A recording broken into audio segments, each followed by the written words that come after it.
Halo semuanya, Assalamualaikum warahmatullahi wabarakatuh.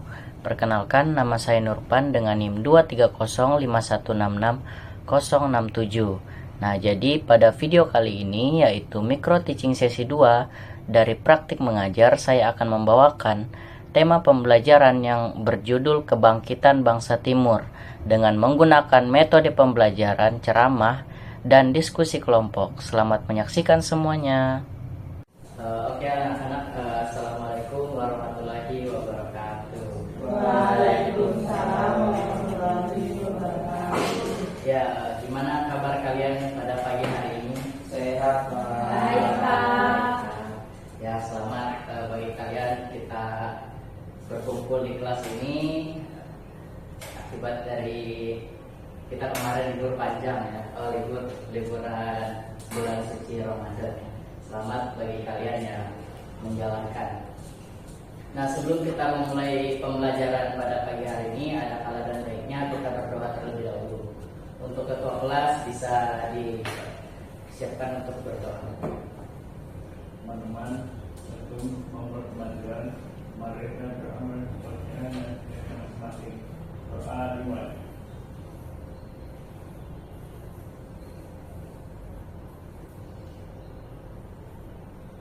Doa selesai. Oke, baik.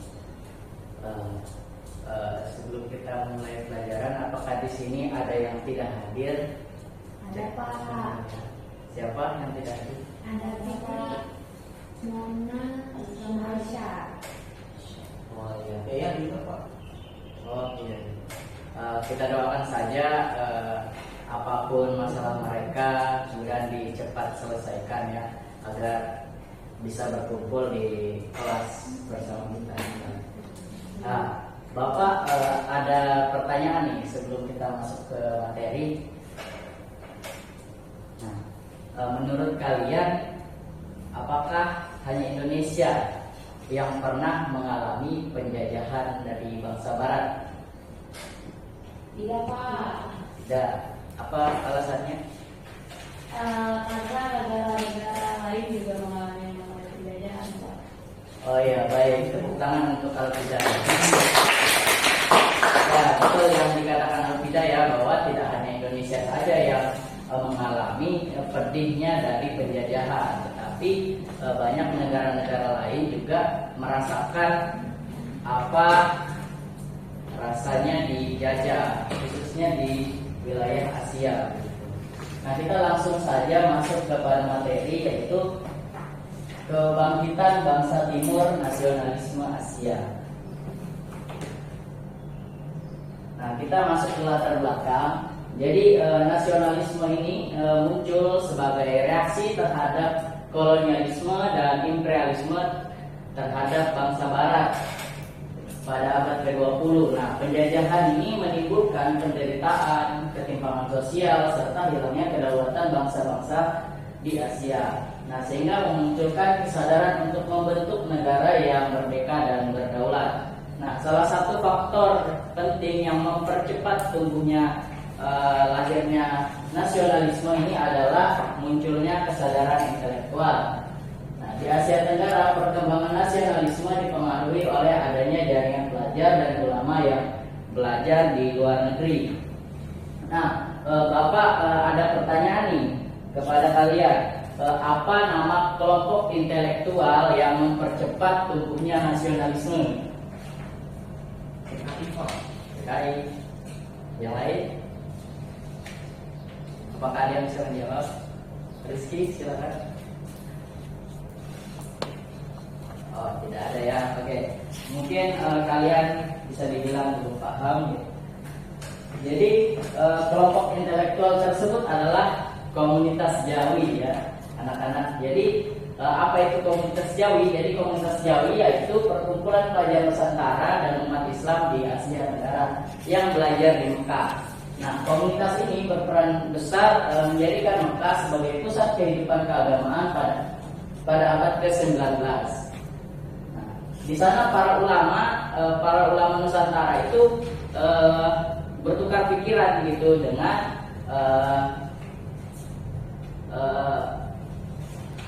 murid-murid dari negara lain gitu. Akhirnya para ulama-ulama itu lewat bertukar pikiran itu menimbulkan adanya nasionalisme dan ide-ide baru gitu. Dan ketika mereka kembali ke tanah air, pemikiran tersebut kemudian disebarkan melalui lembaga pendidikan seperti pesantren, surau, dan daya, yang akhirnya membentuk kesadaran baru tentang identitas bangsa, kebebasan, serta perlawanan terhadap penjajahan. Oke, di slide selanjutnya ini adalah tokoh-tokoh nasionalisme Asia yang berperan besar dalam menimbulkan gejolak nasionalisme di negara mereka masing-masing.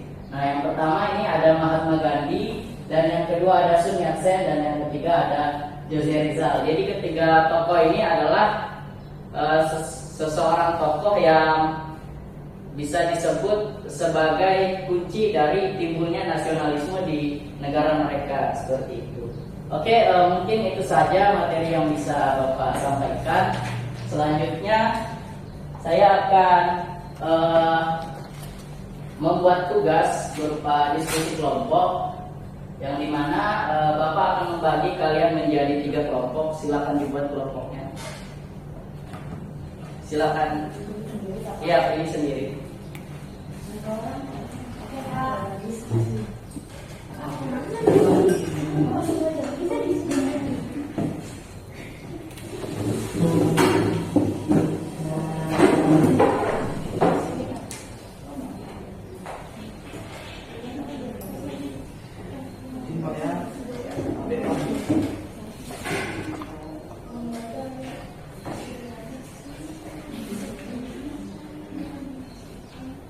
Oke, apakah kelompoknya sudah terbentuk? Sudah, Pak. Oke, selanjutnya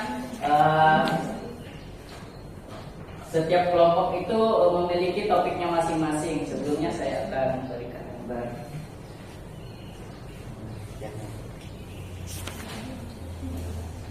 Nah, jadi setiap kelompok tugasnya ini memiliki tugas yang berbeda-beda. Ini ada kelompok 1, yang ini kelompok 2, dan yang sana kelompok 3.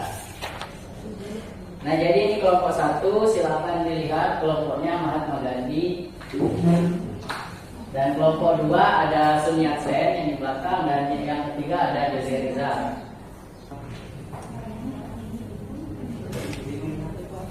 Iya, silakan.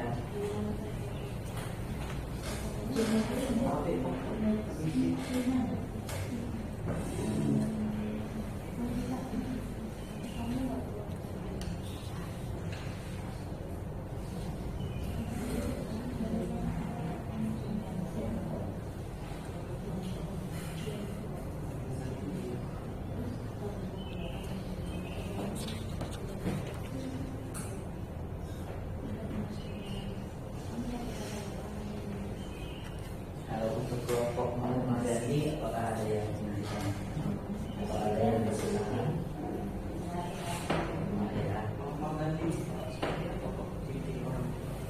Mahatma Gandhi ini ciri-cirinya dia adalah seorang guru yang taat. Nah, jadi mungkin anak tegar bisa mengetahui itu dari mana dia berasal. Tokoh Mahatma Gandhi ini senang baca buku. Kayak bapak nih, bapak kan suka baca buku. Untuk itu kalian coba diskusikan terlebih dahulu kepada kelompok kalian bagaimana didapatnya.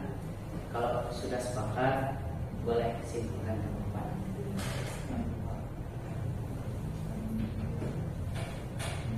Untuk kelompok Sun Yat-sen, apakah ada yang Iya, dari mana asal-usul tersebut? Itu bisa hanya negara pun bisa. Dari mana ya? Iya, sama-sama.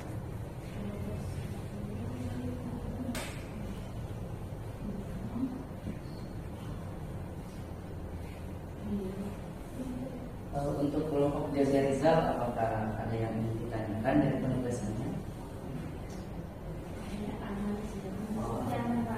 Oke, semangat ya mengerjakannya.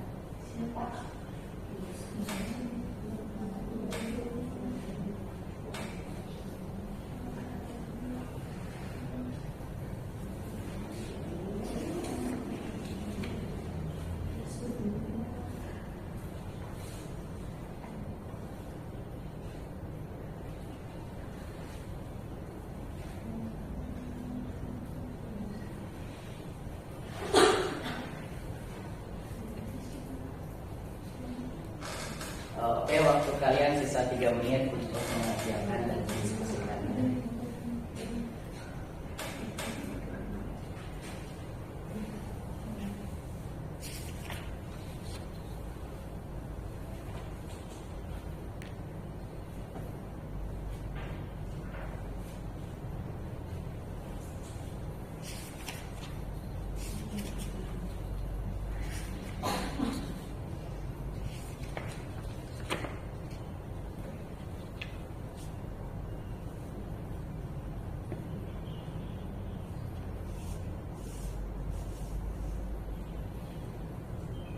Untuk jawabannya bisa singkat-singkat saja, tidak apa-apa.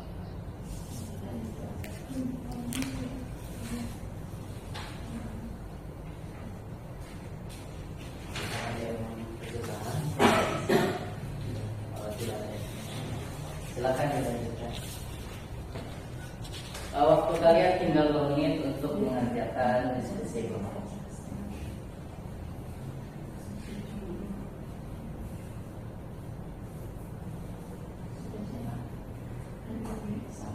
Baik sekali.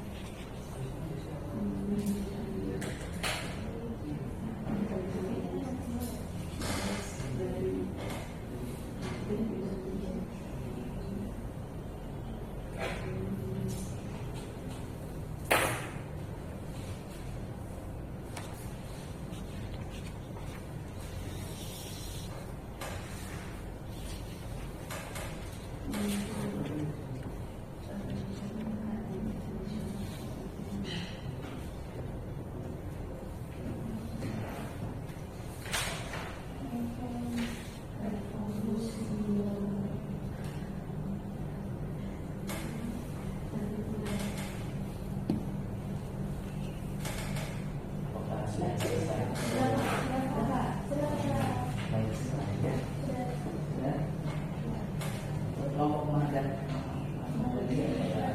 Sudah selesai. Waktunya sisa 30 detik lagi ya.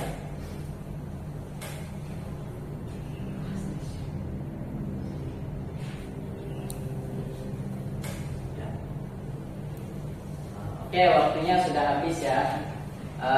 Jadi kalian akan sedikit mempresentasikan, tidak usah di depan, hanya di meja kalian saja, perwakilan 1 orang untuk membacakan hasil diskusi kalian, mulai dari kelompok Mahatma Gandhi. Silakan. Duduk bisa, berdiri bisa. Jadi untuk kelompok 1 Mahatma Gandhi ini, dari mana asal tokoh nasionalisme tersebut? Yaitu berasal dari negara India, tepatnya lahir di kota Porbandar tahun 1869. Kemudian yang kedua yaitu apa latar belakang munculnya nasionalisme di negara tersebut? Itu latar belakangnya adalah penderitaan rakyat akibat imperialisme Inggris, diskriminasi rasial di Afrika Selatan, kemudian kesadaran politik elit India. Kemudian yang ketiga, analisis bagaimana bentuk perjuangan tokoh nasionalisme tersebut dalam melawan penjajahan di negaranya. Di sini kami mendapatkan tidak mengandalkan senjata, melainkan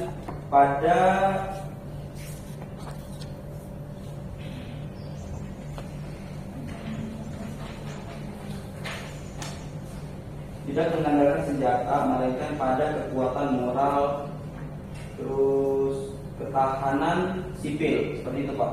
Oke, jawaban yang sangat baik sekali ya dari kelompok Mahatma Gandhi.